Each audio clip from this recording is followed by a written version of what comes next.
Assalamualaikum warahmatullahi wabarakatuh.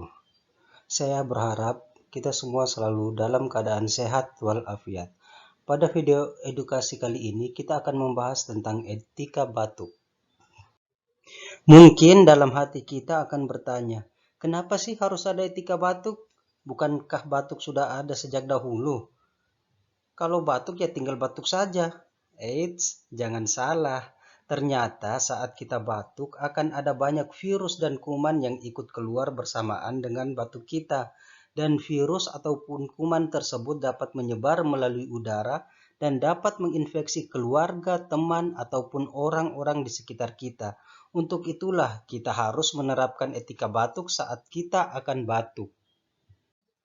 Adapun etika batuk menurut Kementerian Kesehatan Republik Indonesia, yang pertama menggunakan masker.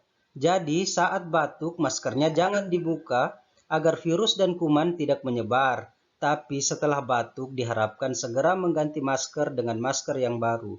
Yang kedua, jika kita tidak sedang menggunakan masker, diharapkan kita menutup hidung dan mulut kita dengan lengan atas bagian dalam saat sedang batuk.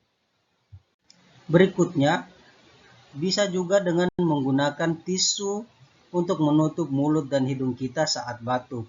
Setelah itu, jangan lupa membuang tisu pada tempat sampah yang telah disediakan. Yang terakhir, mencuci tangan dengan sabun dengan air mengalir, agar virus dan kuman yang melekat di tangan kita mati dan kita tidak menyebarkan virus dan kuman tersebut pada sesuatu yang kita pegang nanti. Demikianlah video edukasi kita hari ini.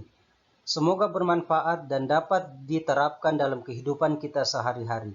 Sampai jumpa di video edukasi berikutnya.